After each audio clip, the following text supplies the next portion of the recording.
Hello, hello, hello! You get glitter stitches, and I get glitter stitches, and our projects get glitter stitches. I'm the Knitting Fairy Godmother. Today is Ask a Knitting Fairy Godmother. Why don't you go get your project so that you can knit along while we talk about what happens when you mess up? While you're getting your project, I'd like to invite you to join the Knit Letter, the Knit newsletter. It's a 1-week email where I deliver knitting information and special glitter stitches to your inbox. And you can sign up at my website, www.knittingfairygodmother.com. Click on the newsletter tab. Okay, what happens when bad things happen to your knitting? Last week, we talked about knit-alongs and mystery knit-alongs and how knit-alongs are just a group of people who are deciding to make something the same pattern together. And my friends and I decided to join a designer's mystery knit-along over Advent. So this particular mystery knit-along happened over Advent. That was the time period. And the designer published 1 clue a day, so you could knit every day and make a thing. So we were all given the yarn requirements. I chose a beautiful soft pink and a lovely mint green because it reminded me of peppermint and Christmas and December, and it was in my stash, so that met my requirements and it was good for the pattern. So these are the colors I chose. With a mystery knit along, you don't know what you're making. So you kind of have this, there's a black hole, you don't know what you're making.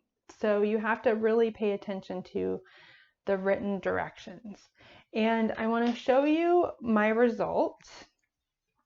This is not a spoiler alert. Pictures have been published. I'm not violating the terms of the mystery knit along, but this is what I ended up with. And you can see in the top that there's a faint geometric pattern, and the bottom looks like mush and gush. Okay, so let's think about what that is. I could decide to, and you can tell I still have this on needles because I've been marinating on this for a little while. So I could decide to leave this exactly the way it is, and I could be happy with it. You know, it's pretty. It's not really anything. It's a nice historic document of Christmas 2020. And so if this isn't Christmas 2020 in a knitting project, I don't know what is. The technique that's used in this particular pattern is called mosaic or slip stitch. And the reason that it's called slip stitch is because you literally slip stitches from one needle to the next, and that creates that geometric pattern. I have a couple examples of mosaic or slip stitch knitting, and you can see when I hold them up, the bottom panel of this shawl is a mosaic technique, and you can see that there's very clearly arrows.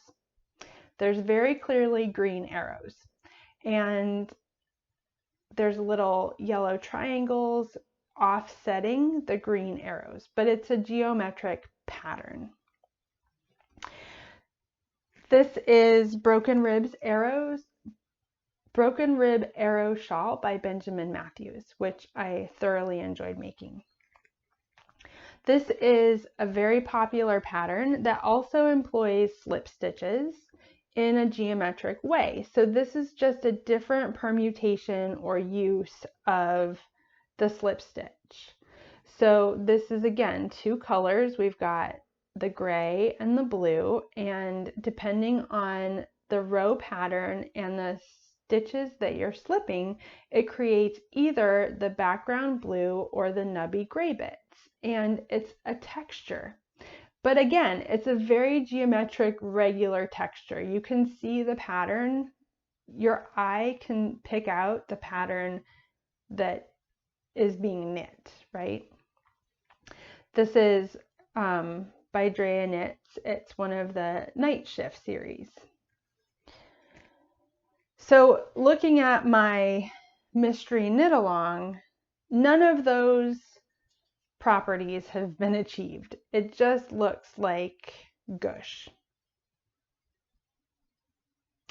So again, I could choose to bind off the pattern and have a lovely little cowl or bandana, or I could choose to rip out and try again.